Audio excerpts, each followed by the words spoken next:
We must learn to think differently. Your past experience is usually full of misinformation. Past experience comes from a conditioned mind. Begin to base your goals on expectations, what you expect to have. Many times what I'm saying is past experience. A lot of times we may set goals, and if we're talking with someone else, or sometimes even ourselves, our self-talk might be, well, for heaven's sakes, you haven't had any of that education, you had no experience. What makes you think you can do that? But I can tell you, if you have the desire within you to do something, you have the power to do it. And don't get caught in the trap of past experience. Go on expectations.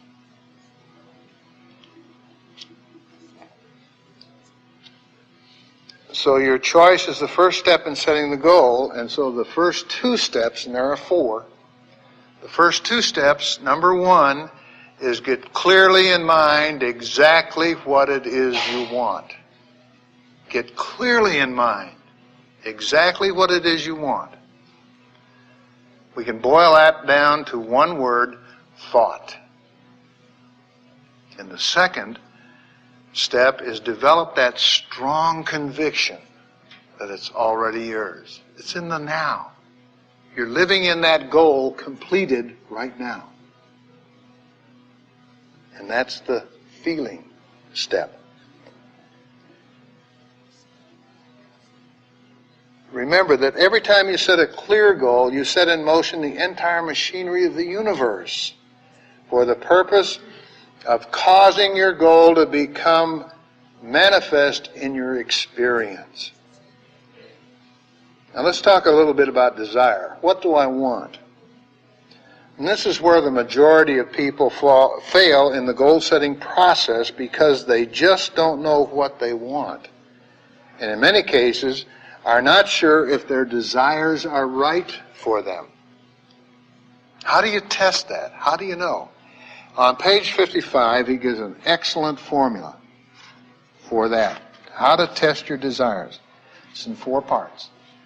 The first one is, there in 4 questions, does it exist? The second part is, does it exist for me? Third, is it right for me? And 4, can I accept it? Let's talk about that for a minute. If you can answer yes to each of the 4 questions, then your desire is worthy of becoming a goal. Does it exist? Suppose your goal is for a large sum of money. You know that it exists. Does it exist? Yes. Does it exist for me? You can imagine it belonging to you. But when it comes to question number 3, perhaps you would feel guilty in having this money. Remember, I shared with you my experience? I thought it was a sin to have more than just enough to eke out a living. And therefore, in going over the desires, if I wanted a large sum of money, you see, it wouldn't be right for me, because I'd have terrible guilt feelings about it. You might think that the only way for you to have this money would be to steal it, or in some legal way, take it away from someone else. You might worry that having such a sum of money might cause you to have more responsibility than you want to have. Perhaps someone would want to marry you just for your wealth. And if you can't answer question number 3, is it right for me, in the affirmative, stop right there, because you'll never answer number 4. Can I accept it? But those are extremely good steps to follow in wondering, is my desire right for me? It says, as we ask ourselves the 4 questions, we must take into consideration that we are called upon to accept all the responsibilities that go with our desire. There may sometimes be inconveniences. So ask yourself, in establishing my desire as a goal, am I willing to accept all the responsibilities and inconveniences that go along with it? This is very, very important that you can ask those questions and come up with the right answers for yourself. If, like in my case, if I couldn't go past number 3, what do I have to do? I have to begin to change the picture. I have to begin to change my beliefs about money, right? That's where I need to change, is inside.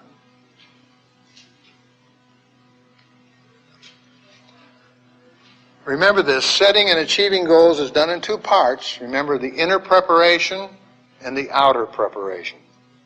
And the inner is always more important than the outer.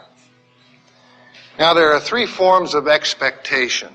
Talked about setting goals according to your expectations. There are 3 forms. The first one is hope, H-O-P-E, which expects an answer sometime in the future. The second form of expectation is belief, declaring something as true after it has become obvious to the senses. And this is kind of man's way. And the third and highest form of expectation is faith. Faith declares that she's already received before there's the slightest visible evidence.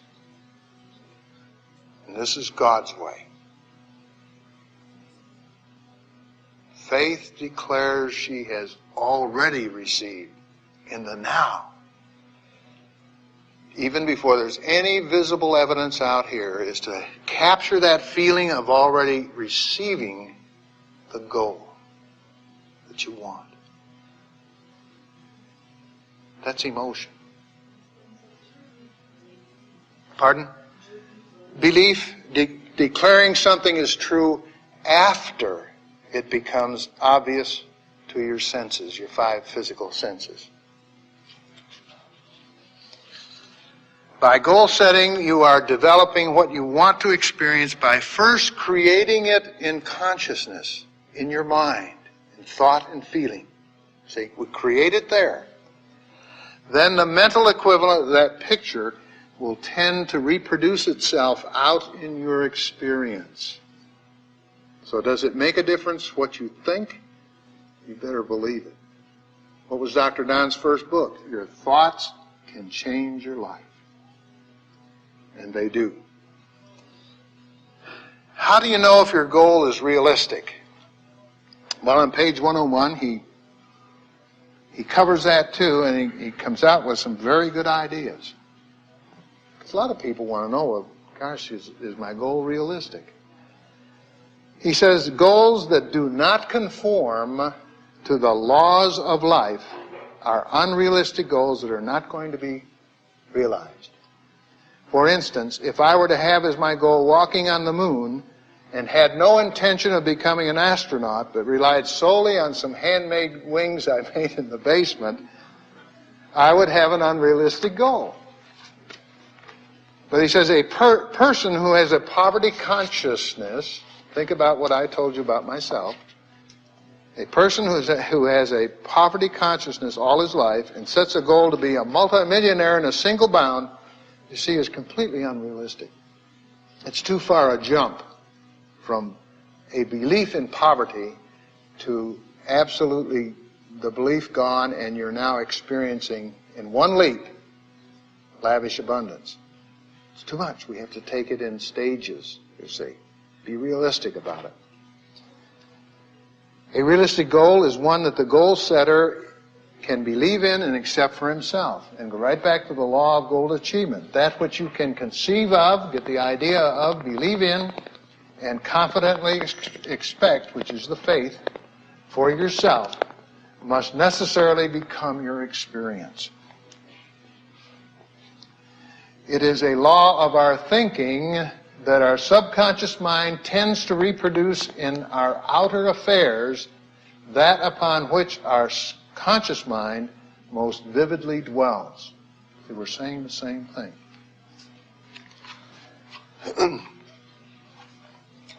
The best way to set a goal is by writing out your goal in affirmation form. See? Now, an affirmation is not a statement of outer fact, but they are the truth of your inner higher being. Let me explain. When you make an affirmation, you're talking about you as a spiritual being that has unlimited potential. You see? Not what's happening out here. We don't affirm that, you see. Affirmations stated and repeated with feeling of the goal fulfilled will inspire and motivate you. And you never, never, never say an affirmation to make something true that isn't true. You say it because it is true right now on the spiritual side of your life. That's who you really are as a spiritual being. See, you can't see me. I'm just in this physical body. Okay? I'm an eternal being just like you are. But you can't see the real me. I can't see the real you. I can only see what you present to me. Okay? But the real you is inside. That's the eternal being that continues life. You see, life never stops. We just change forms and change bodies. That's all. Here's some examples of a good affirmation. For example, let's say that you wanted to affirm or your goal set for $5,000 a month.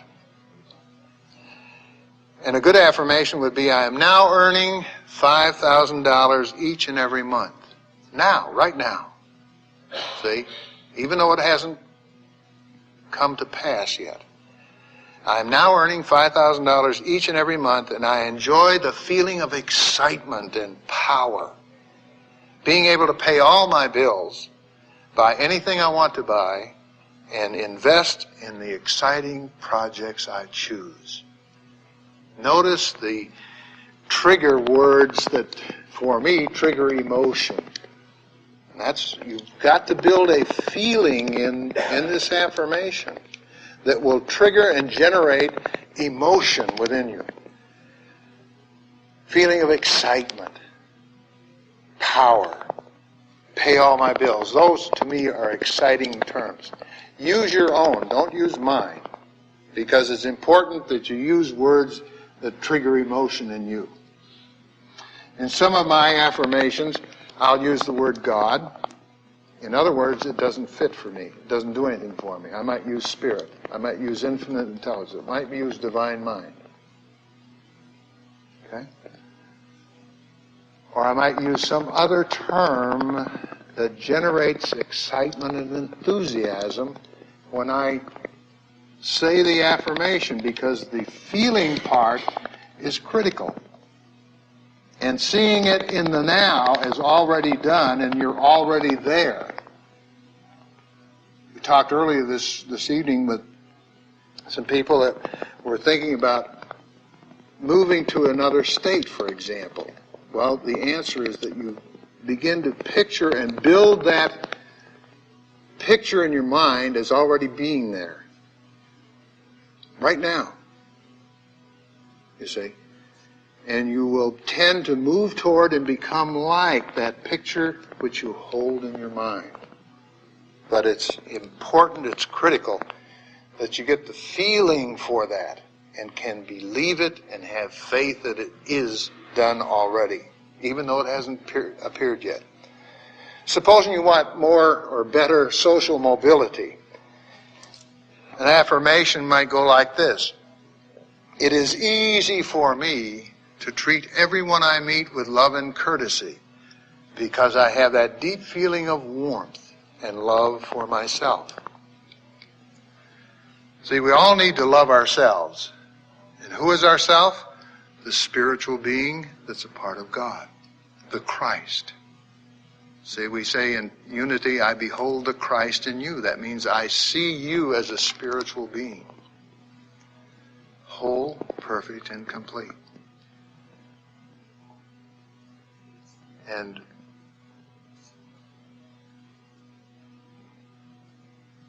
I would say don't worry about failing. Always have your affirmations in the first person in the now. You usually start, I am, it's easy for me, or something like that. But always personal, because you're the only one that can change. Don't worry about failing, because you will either earn, E-A-R-N, or you will learn, L-E-A-R-N, from every experience. You'll do either one of the two. And both are positive experiences.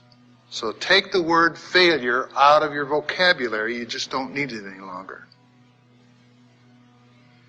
Verl Minto, when he used to come here about once a year, he always used to say that God will never permit you to fail. He says you've only had some experiences that you didn't like, some successes that you didn't like. Okay, let's review the first two steps now. You must get clearly in mind exactly what it is you want. Second, develop that strong conviction, that feeling that it's already yours, that you're already there, that you're already earning 5,000, 10,000, 20,000, whatever it is that you want. Making sure that that goal is realistic and that you can see yourself in possession of it. See, and if you can't, let's say it's 5,000, and let's say that you can't see that goal, that's a little too far out, then back up. Make it 1 or 2 or 3 or whatever it is. Okay? Then as you goal set and approach the 2,000, let's say, then as before you reach the 2,000, then you goal set to 3 or 2,500. And continue to goal set through, not just 2, and stop there. Okay?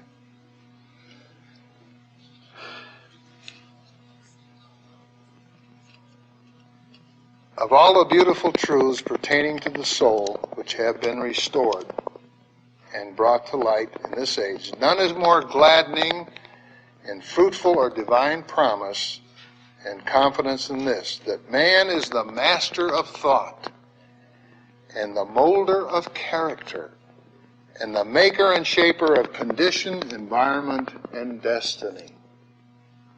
That comes from James Allen in his little book, As a Man Thinketh. Now, he puts it right on the line. Man is the master of thought. We choose the thoughts, complete master of what we think, the molder of our character, and the maker and shaper of conditions, environment, and destiny. That's what you can do. In his book in the front is a beautiful poem, which I love, and it goes like this. Mind is the master power. This mind is the master power which molds and makes. And man is mind, and evermore he takes the tool of thought, and shaping what he wills, brings forth 1,000 joys, 1,000 ills. He thinks in secret, and it comes to pass. Environment out here is but his looking glass. Okay?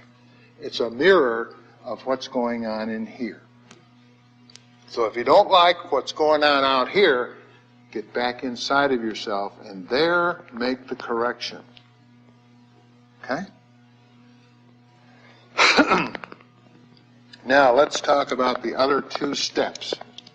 We had first thought, next feeling. The third one is do everything you can in the outer to bring it about, to make it happen. And fourth is the release step, or the acceptance. Let go. Let go of tension, anxiety, fear. Don't be like the farmer that plants wheat or corn and runs out every day, digs it up, see if it's going to germinate. Got to have some faith that God's going to, if you know and understand how your mind works in the vast powerhouse that you have here, co-creator with God, and use that power to accomplish the goals that you set, you'll find tremendous joy. There's a poem which many of you are familiar with, which just says, "Let go and let God." And I've got a little one for you tonight. In fact, I got a packet for you.